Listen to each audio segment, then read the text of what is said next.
Yes.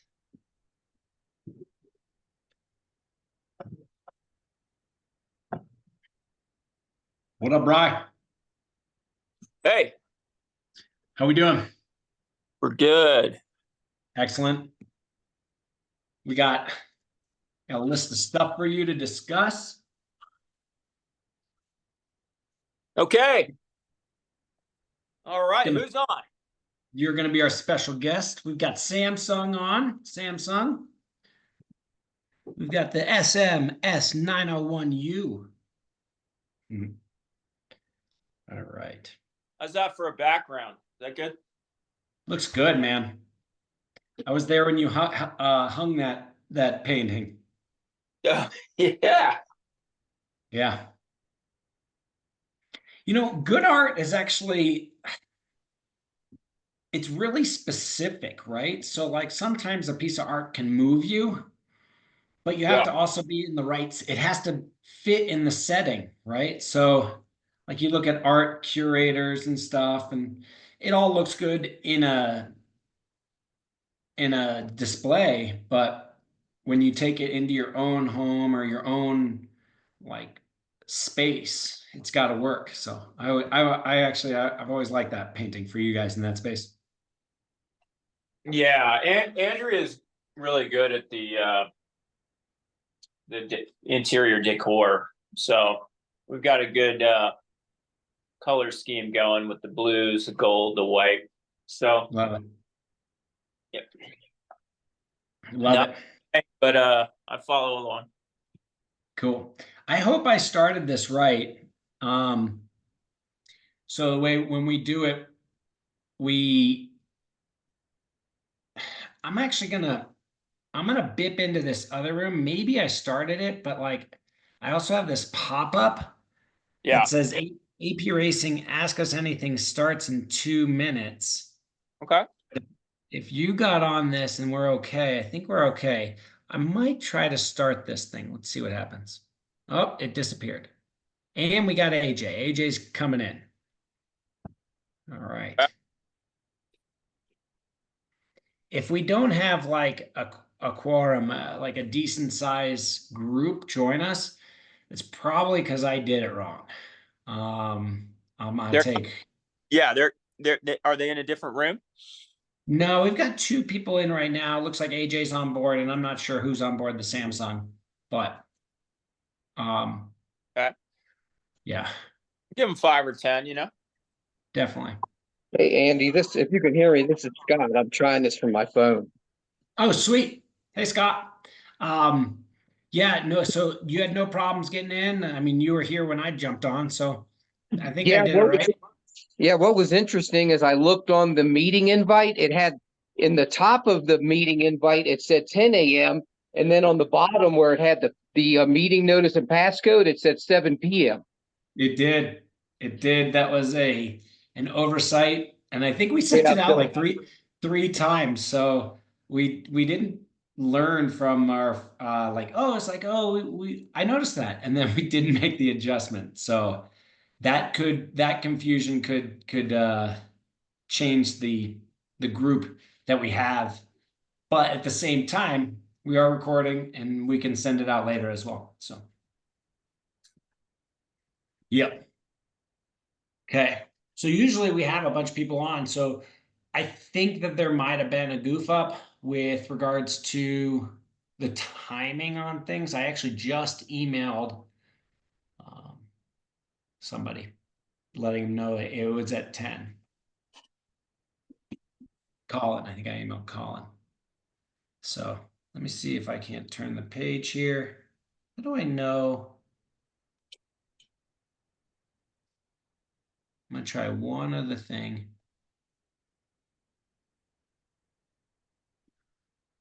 All right. It says it started it.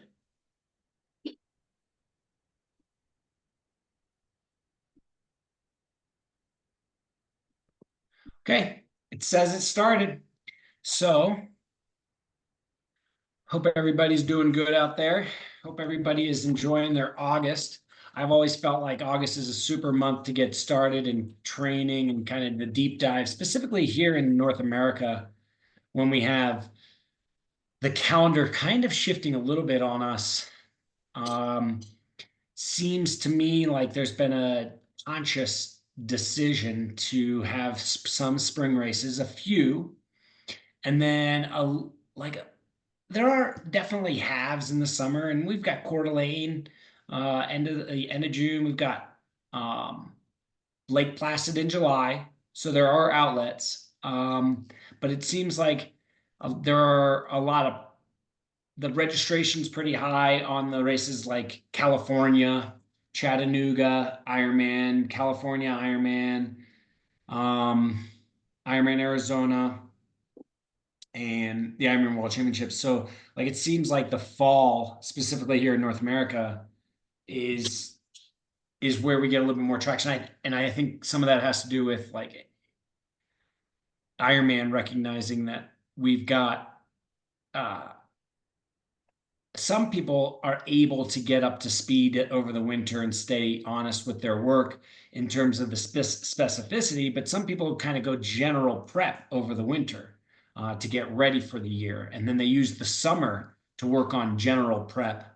And then the specificity comes into play in the fall. And that's kind of why I bring that up, is because the topic of the day, what we're going to talk about today is um, general prep versus specific prep, and how it works with your season, with your life, with your obligations, with your job, with how everything plays a major role with kind of guiding you through the year in terms of, do you have enough engagement to get you to the main thing, the main goal of the year? And that's why when I was planning a season, I would kind of put these lily pads and like stepping stones to leapfrog through the year. So I would stay mentally and physically engaged. And as I move through the process, I would get more and more specific with the main thing and being ready for the main thing. So most of the time, it has to do with timing, right? So let's talk about timing. Most of the year is spent in general prep. General conditioning, that doesn't mean you don't do specific work. That doesn't mean you don't do like VO2 work and long days and hill repeats and in and outs, punch and set. You do all this type of work in general prep. What differentiates the specific prep from general is that everything starts to narrow when you get to the main goal, right?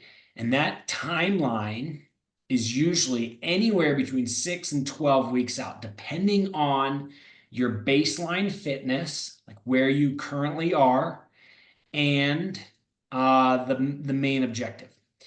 So when I was racing on the professional scene, I was like 6 weeks out from anything, 6 to 8 weeks out from any goal. And that's where I would set my baseline. And this didn't matter if it was Christmas Day or the middle of June, middle of April, end of August. I was always 6 weeks out, 6 to 8 weeks out from any race.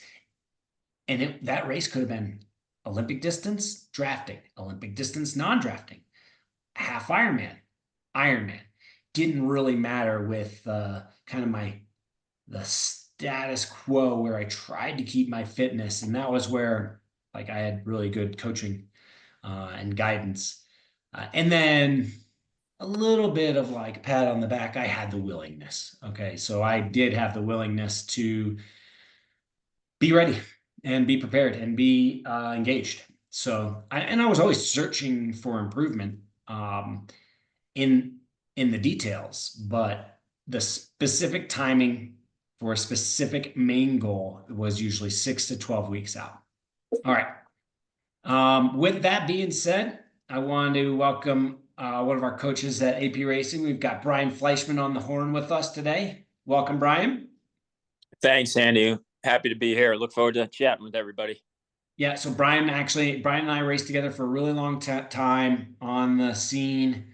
Um, Brian was actually established when I first started doing triathlon. He was cracking skulls, taking names. I remember rocking up to Colorado when I was first learning the sport, and Brian was already entrenched in the resident national team. And were you on the national team as a whole that time, or were you a resident first? Yeah, I think it's about 2002 when you showed up on pool day with a ponytail. I did. I did. And yeah, I do remember that. And I was on the national team and on the resident team. I was part of that program. So yeah. Yeah, Brian, real quick, can you actually differentiate between those two programs? What, at least back in the day, what was the difference between what was the difference between being on the resident team versus being on the national team? Yeah. So the national team, you qualified through your race, your race performance the previous year. And that included a certain amount of funding to races and support from USA Triathlon. And then the resident team was also an additional layer of support in that you got to live at the training center. It was really, at the time, it was a good fit for me.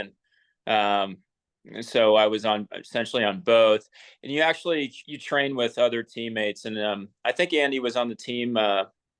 Came in 2002 on the resident team. He had not been on the national team just yet. I think at that point, and correct me if I'm wrong, he had retired from swimming and then taken on some real life jobs and whatnot. And then I think he had a moment where he decided he wanted to get back into sport, and he showed up. He showed up on the resident team as a potential as an athlete that exhibited potential at that point, and he just took off, and that from 2002 to 2004. So it was it was a great 2-year run for him, I would say, from 0 to 60. Yeah, so it's some of that resident team support would be non-financial. There were certainly costs involved, but like a roof over your head, you had a bed and a place to stay. That you Mm. We stayed at the Olympic Training Center here in Colorado Springs, so we were housed and fed, and we had access to the facilities, meaning like we could swim in the pool, we could use the recovery center. It was pretty minimal at that time, but they were working on it. And then we could use the weight room and treadmills and that and the like. But then what differentiated that between the national team was national team, and this is true across a lot of the national governing bodies. The national team offers financial support. It's okay. It's fine. Can it get better? Absolutely. When you do get financial support, your national governing body and Team USA, they expect a certain amount of performance at the same time. So it was conditional every year. You had to requalify through your performances, and it was a lot of what have you done for me lately? Very, very much under the thumb of like pressure was on often, early, late, mid.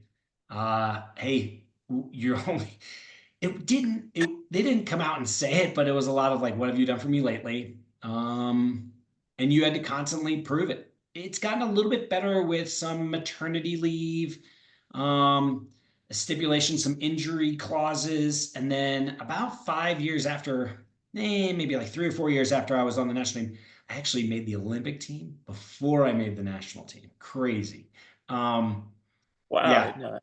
yeah. So uh,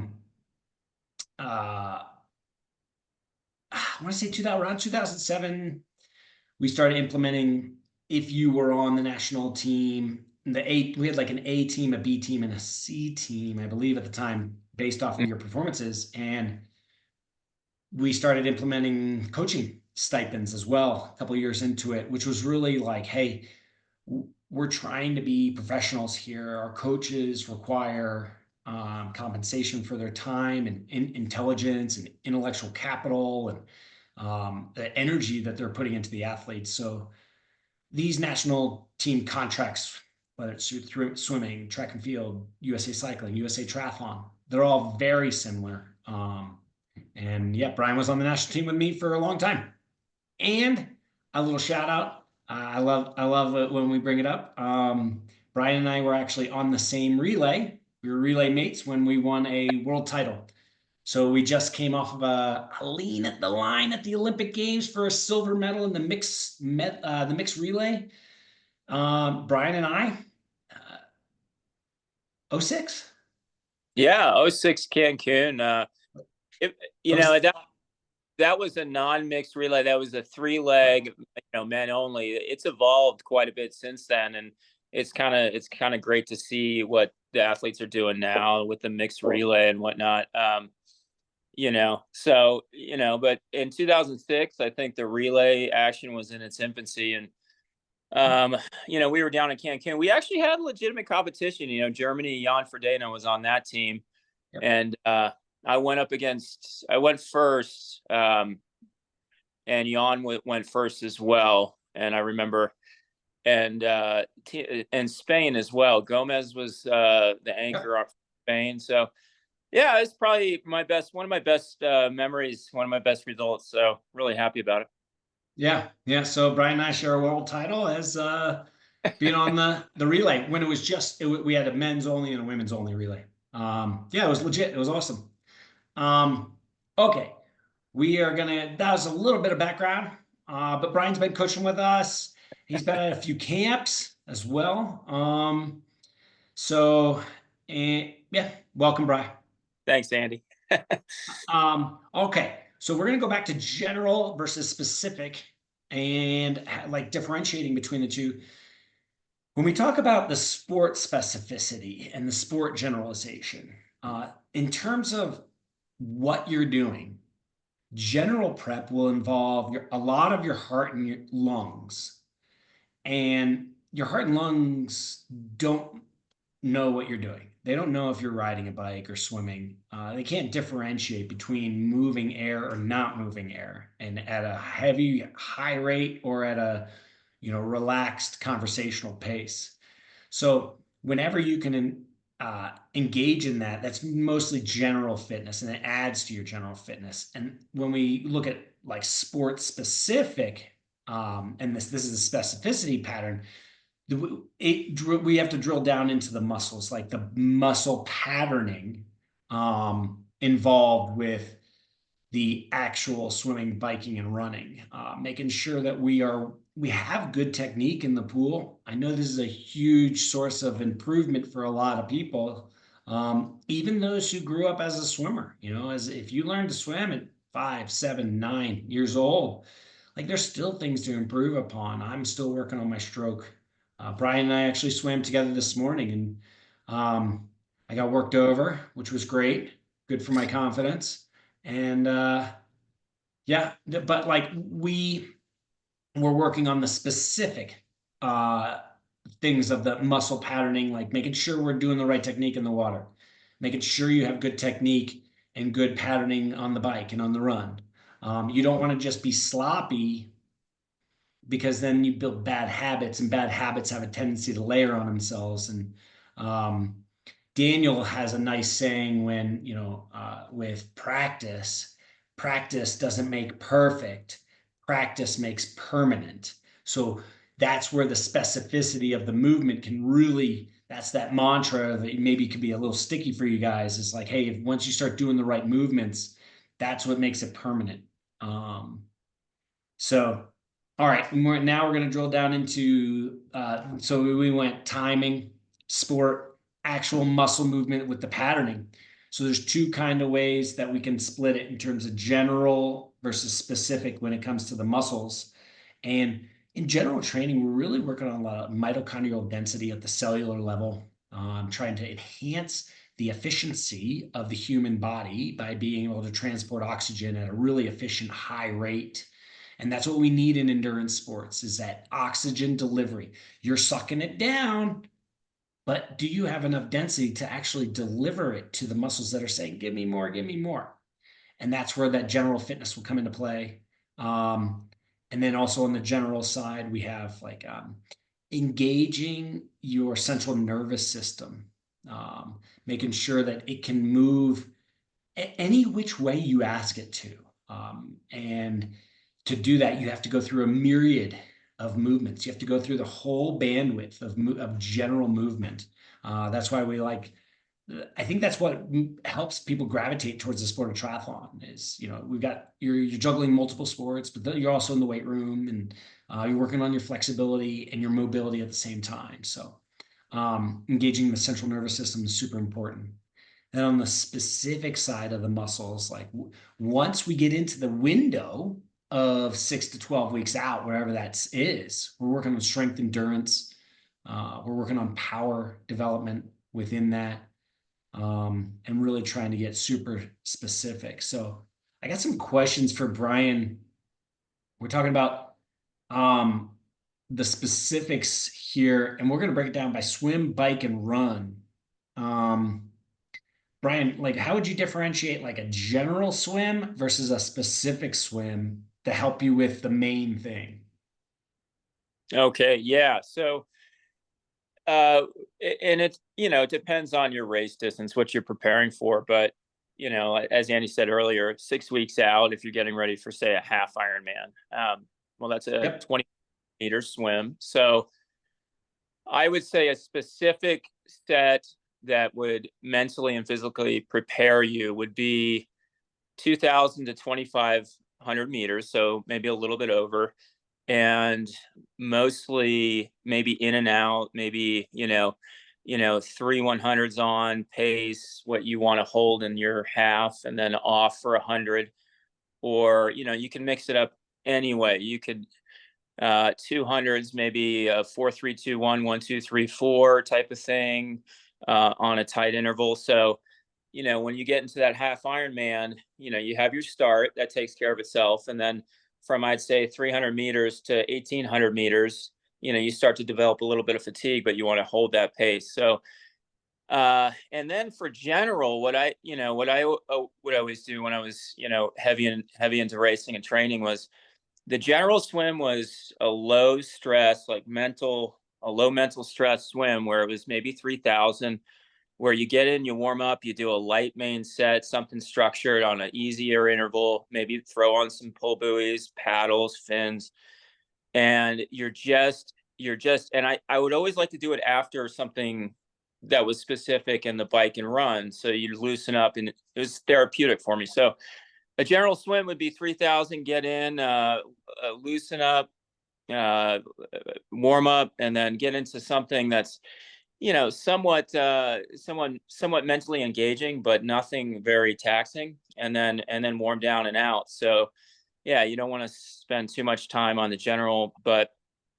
that was kind of how that's a good way to structure things. Keep the general swims very mentally and physically light, and then the specific come in mentally ready to go, and go a little bit over your distance. And if it's Ironman, you've got 3,800 meters, I believe.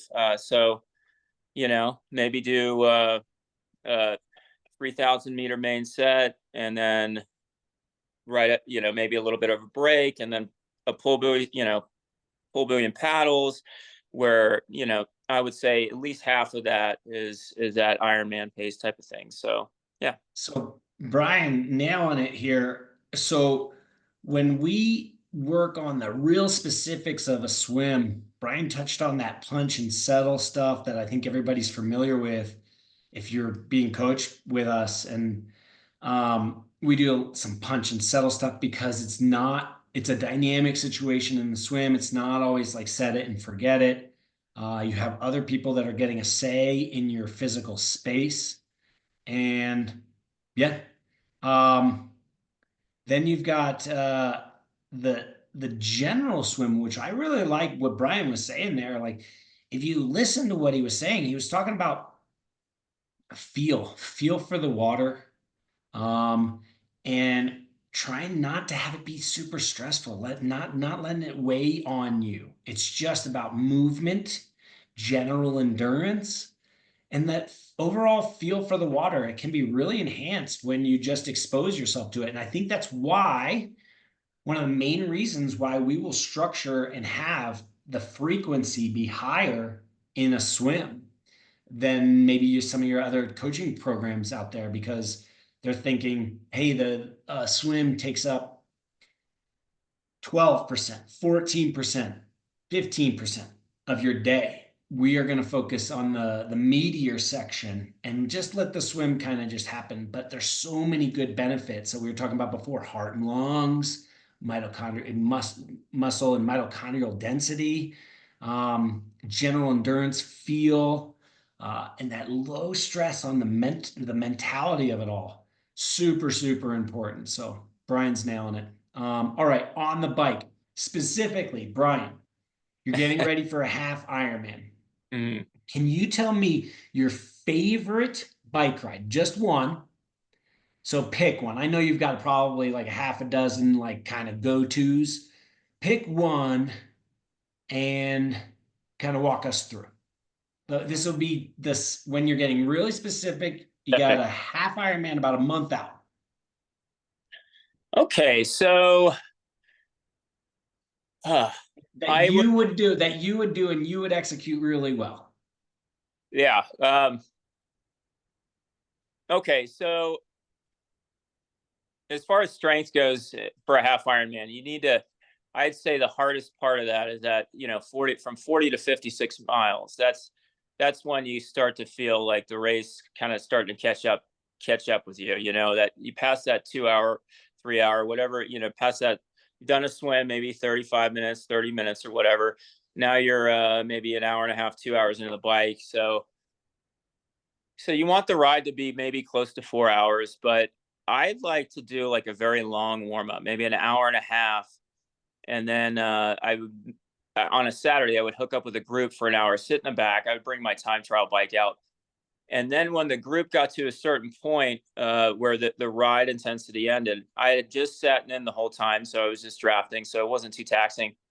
Then I was maybe 2.5 hours into the ride. I would go into a series of intervals, and it was maybe 8 by 5 minutes with 1 minute off, or it could have been anything. So could have been 3 minutes if I'm getting ready for a race, or a shorter race type of thing. But so from 2 hours to 3.5 hours, you're doing intervals, and that is the stimulus that you need to improve that strength from, I would say, mile 40 to 56, where if you're well trained, you're really gonna get your body around that section of the race, which is when the race starts to get challenging. And that can be applied to Ironman as well, where you've got a 5-6 hour ride, and for the first 3 hours it's pretty light, and then you go into a series of race specific intervals. So I would say something along those lines. And I would always like that group for about an hour, just to break, just talk to people, break that monotony. So get through the first 2 hours, and then you got 2 hours to go, and you were just hanging out with your friends. Yep. I've got on my notes here that specific work. We did not talk about this beforehand, just let everybody know. I talked about late power. I think late power is probably the most important thing that you can develop and build when you're getting really specific in that window, that timing window that matters the most.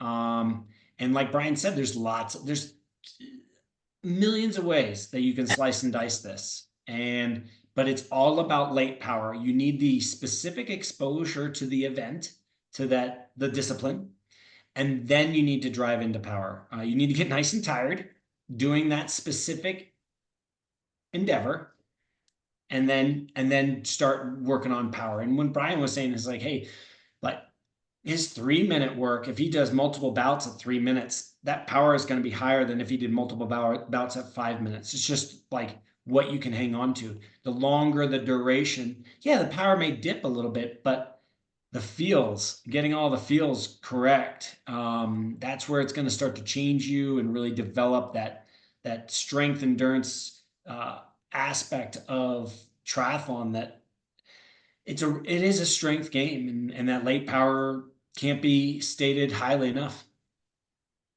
Yep.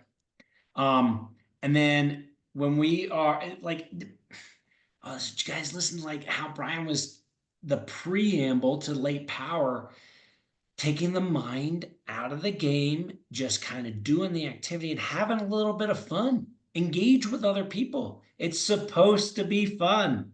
It's supposed to be like enjoyable. So, like, yes, when you're getting down and you start to do some heavy breathing, yeah, it's taxing, it's hard, but it can be fun in that whole lead up to that process. So, like that's where the general and that general fitness aspect of like keeping it light, keeping it fun, keeping the stresses and the stresses on your mind and your body a little bit lower, so you can play yin and yang against each other.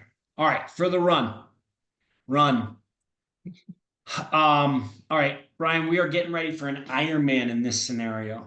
Okay, we got Wow. an Ironman coming up, and it's in 10 weeks. Our main race is in 10 weeks, 2.5 months.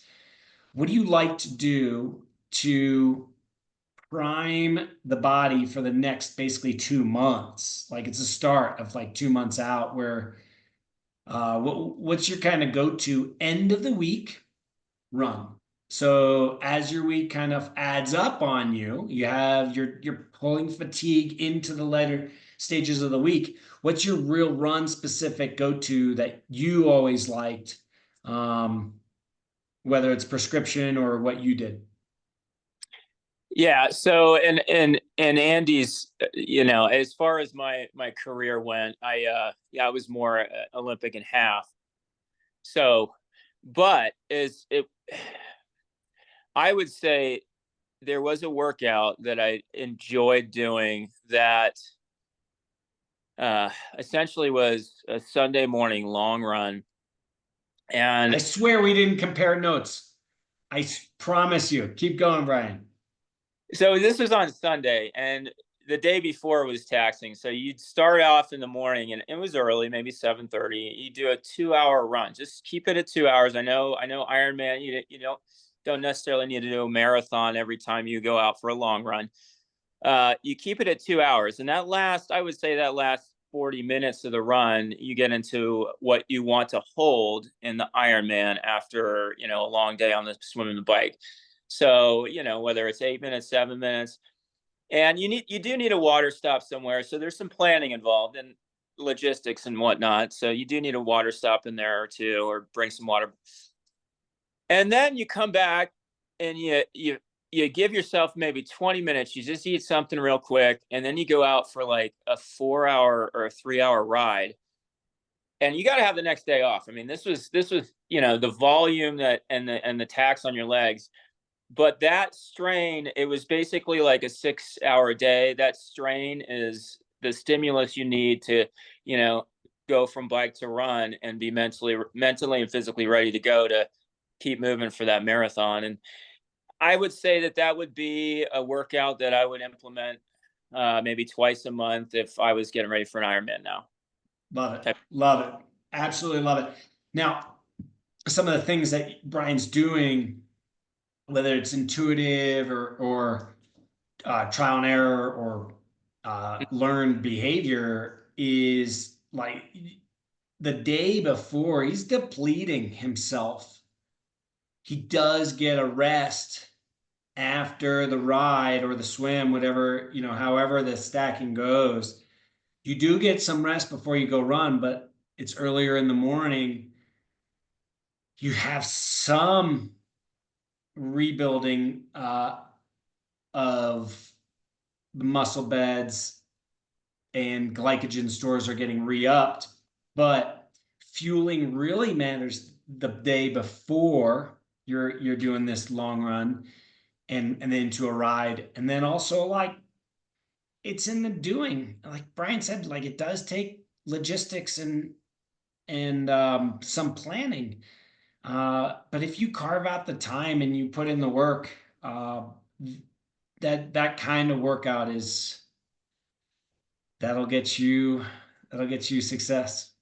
And Andy, I mean, as far as Ironman goes and what you've done, what would you, and I think I remember some of your schedule where you'd have a monster day on Saturday where it started with a legitimate swim, and then there was something very specific on the bike, and then you would do a legitimate run on a Saturday evening after all this. So you didn't necessarily do them all together, but I think you did that type of training. Yeah. I What was did. I would do this long ride on Friday, like pretty long, hardy, long ride, lots of climbing, where the gradient of the climb was providing some of the resistance, so I didn't have to manufacture it. So I would just meet the ride and the gradient where it was, and that was enough stimulus to get me thoroughly shellacked going into a very like high intensity swim. Then I would go and I'd do a real specific ride. It wouldn't be crazy long. I'd do like, I remember doing these like hour and a half rides where you do like a half hour warm up and then like an hour at 300, just go. And then right after that, I'd go into I'd do like a 2 mile warm up and then I'd do like a 15-mile run at half marathon pace. Not quite half marathon pace because that's not quite possible, but half in an Ironman. In an Ironman. So okay? not a standalone, but like I could regularly run half Ironman run pace in training, longer than a half Ironman run time if I wasn't totally blown to bits by the swim and the bike. I could usually, and for me at that time, it was like, anywhere between 5:30 and 5:40 pace. I could put 15 miles together like that. And that would be, I would take a Red Bull in there. You'd need some artificial stimulation just because it's long. Like you're tired from the day before, and I would go caffeine pretty hard. Yeah. Yeah, and the Ironman run for I know the pros and Andy is that's a fast run. They're actually running very fast. They're firing 6:30 pace maybe. Yeah, a little bit quicker. Yeah, maybe a little quick. Yeah, a little quicker, and that's in the heat. Now, for many athletes, though, and maybe your PR for the half marathon is say an hour and 30 minutes, and the PR for the marathon is 3:30. You're going to get off that bike, and you're going to be running a lot slower than that pace. So getting to that point where you're fatigued after a few hours of training and then going into a long run is, like we talked about on the bike, is how that run is going to feel. And if you get there a few times a month, getting right 6-8 weeks out, a few times a month, get there a handful of times, and you're able to recover and stay healthy, I think you should race really well. Just and Andy's way of doing things is much different. So, there's so many different ways to work that training in. Yeah. So actually, Brian and I did talk about this, and that's a nice segue into it. We had a conversation this morning, and we talked about triathlon's got to fit into your life, not your life fitting into triathlon. And that stress load that you guys are carrying through work and travel and family and social obligations. Excuse me. Brian, like how important would you say it is to um, making sure that you're prepared for the workout that day? Well, I think you got to look at it from, okay, where's my life right now? And for a lot of you, and everyone's different. For a lot of you, you have families, you have career obligations, and family, extended family. You have vacations, you have responsibilities, and many responsibilities in today, with today's society and whatnot. So you got to look at that and say, okay, well, where can I block off time during the week? And it could change every week. And I see that a lot where you have to call audibles sometimes because, well, when I used to block off Wednesday, well, something came up, et cetera, et cetera. So you really got to look at on a week to week basis where, okay, let's be practical here. Let's be realistic and set yourself up for success. So if 10 hours a week training is what you have in the tank and you're able to really nail everything else in your life, then that's it. Don't try to train 20 hours and have to take naps during the middle of the day like I used to do, but that's a different level and we need to be practical about this. What I see is people maybe overcommitting to obligations and trying to, train when, and stick to that long run when they, may have had an event the night before and gotten in late. Well, that doesn't make any sense because you're just overstressing your body. So I think really you got to look at it, be honest with yourself and see where, you can fit that training in at a healthy level and what distance, so my favorite distance is Olympic distance. So, I know the Ironman is a special event and, very, very fulfilling emotionally and physically, but there's nothing wrong with doing a sprint triathlon. There's nothing wrong with doing Olympic distance triathlon. Figure out, and, we were talking about periodization earlier too, figure out what type of schedule really works for you, and it could be slightly different on a weekly basis, and don't beat yourself up over that if for some reason you didn't say you're trying to get 30 minutes extra running a week and for some reason you couldn't do it one week. You have to just kind of take it day by day, readjust, get back, and then put your family, put your career as first priority, and then work that schedule in.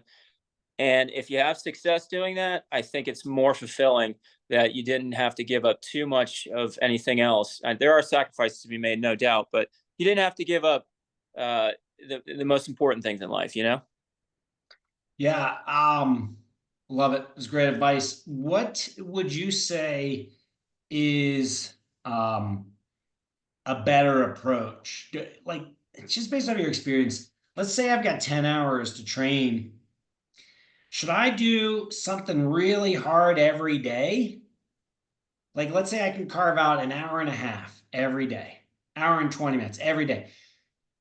Do I just do something really, really like should I go like 75% every day? Or do you like to have some variability in there?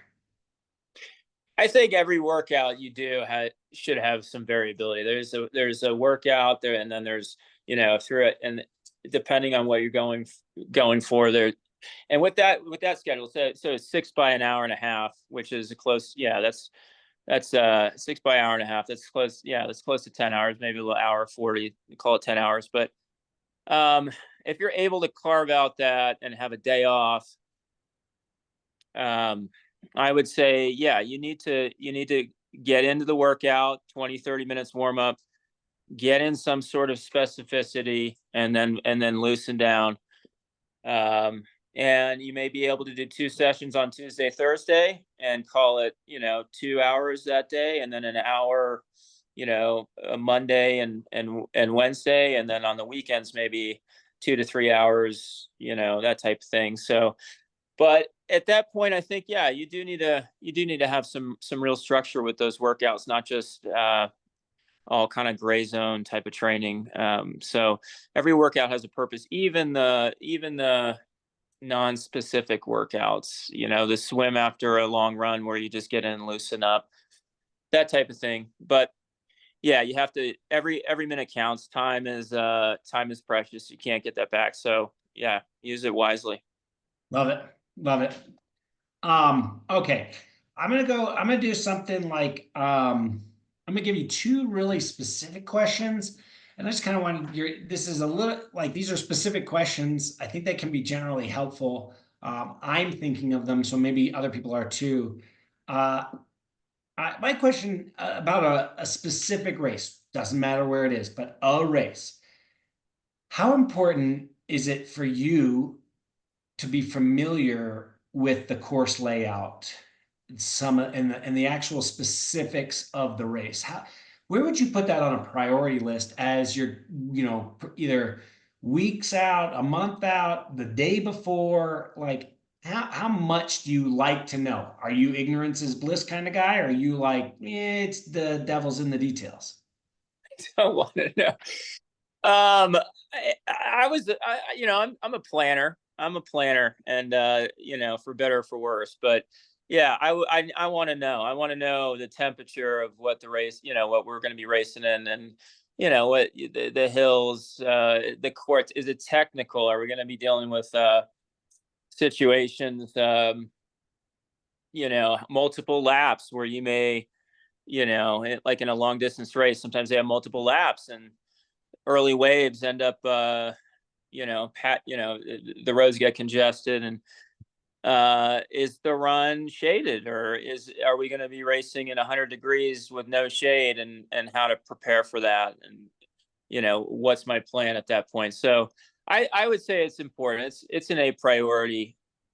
But if you're doing the right training and you're progressing with the right training, and say you don't live where there are major hills, but you can set your trainer up to mimic the power that you're going to need and the position on your bike you're going to need for the hills, you can work around that. It doesn't need to be perfect, but it needs to be in your mind, and you can start visualizing weeks out, on what this is going to look like, just by going to the course map, checking out the weather, figuring out the sort logistics and whatnot, and then typically on race day it's totally different, and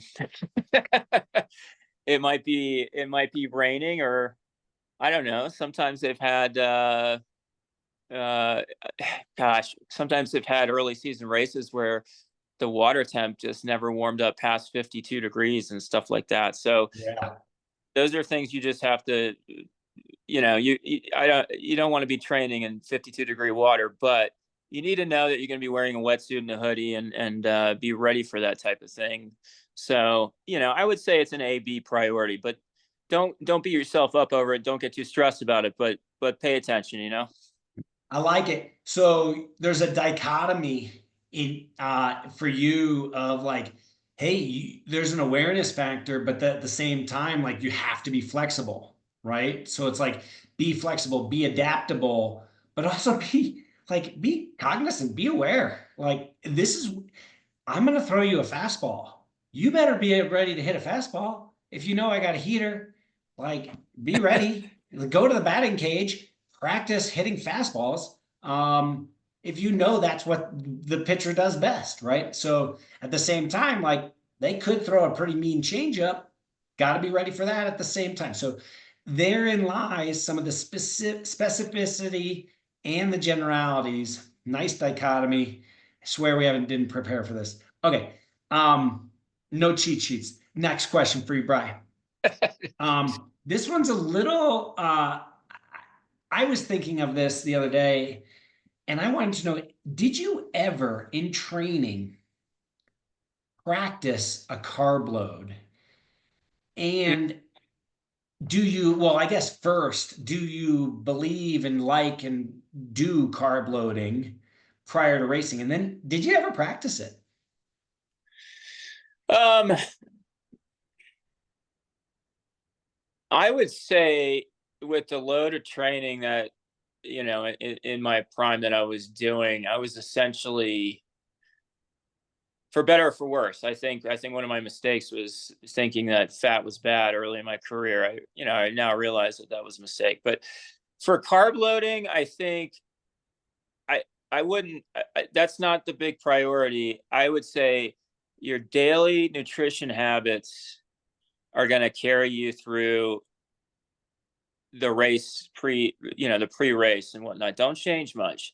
I realize with an Ironman, it's going to be 10 hours, whatever, 8 to 12 hours, 15 hours for some, so you're going to go through a lot of calories.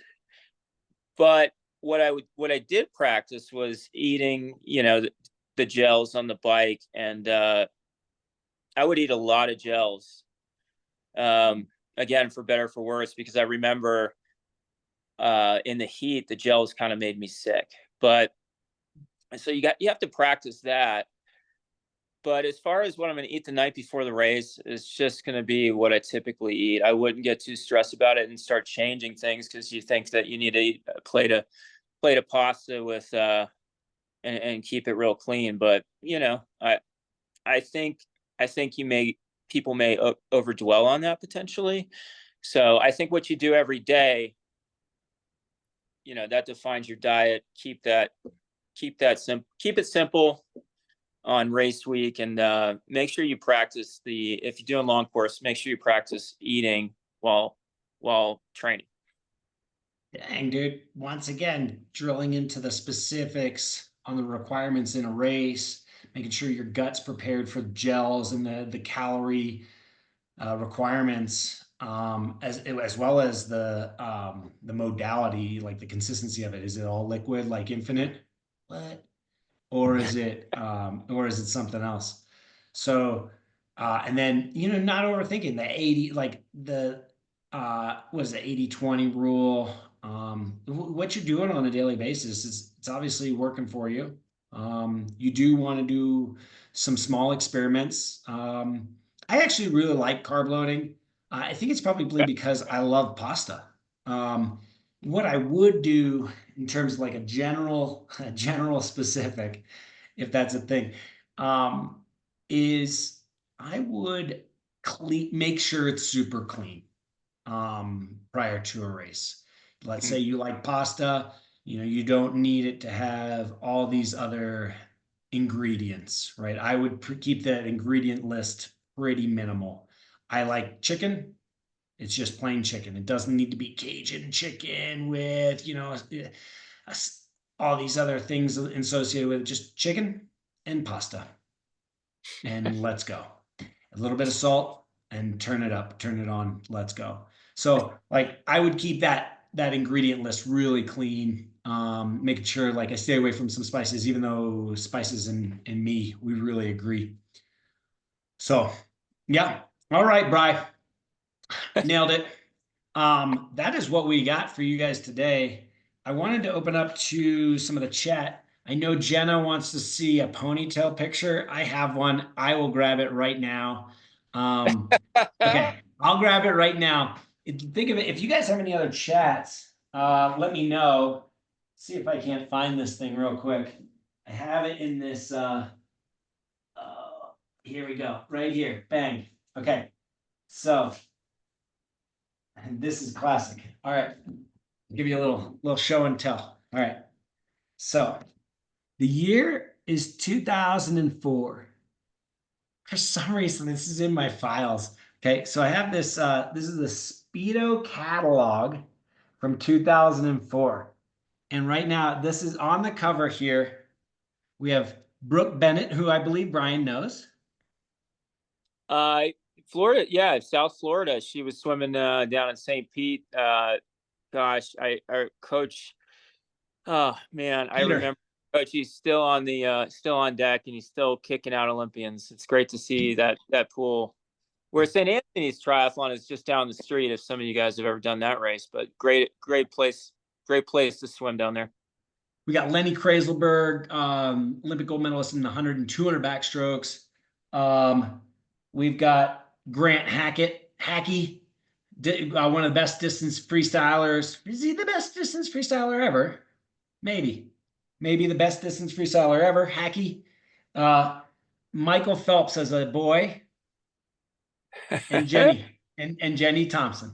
All right, so that's on the cover. Whatever. So this is the cover of the performance swimwear. Oh, and it's a double cover. Oh, that's fun. Okay. Anyway. All right, so we're on the cover here. All right, so we're farting around. This is a photo shoot. Okay. So did this photo shoot, and there's me wearing like a parka on a skateboard with sunglasses, and I don't know if you can see it. There's long hair in there. That's Michael. There's Cleet. Cleet's famous for a lot of other reasons other than his gold medals. Okay. All right. So there, I got to show you the one with the ponytail. That's very distinct. It's classic. Oh, it's so good. Oh, let's see. Oh, oh, it's not in here. Oh, that's too bad. Okay.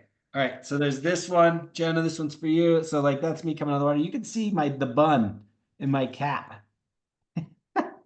And then you can see the flowing locks coming out of the back of my helmet. Ah, too good. All right, whatever. Yeah. There we That's go. awesome. That was 20 years ago, bro. 20 years ago.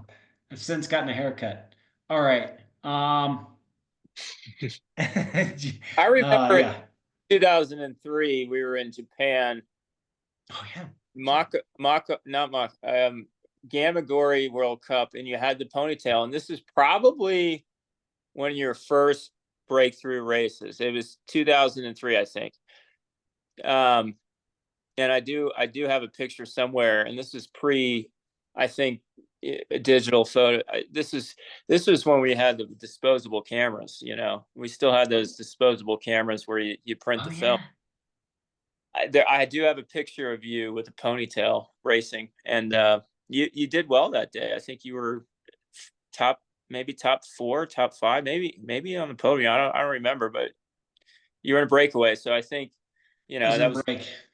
definitely a good point in your career, kind of a pivot where you came from retiring from swimming, and then you went to the real world, and then proof of concept by 2003, a year in, you knew, like, okay, this is what I want to do, right?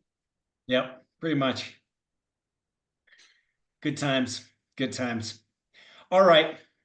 That's what we got. Hopefully there's a nugget or two in there. Yep. Uh, Jenna, this thing is not seeing a frame for sure. It'll sit at the bottom of a drawer for the next 2 decades before I break it out again. Um, all right, that's what we got. Hopefully there's something in there. Thank you, Brian, for your time today.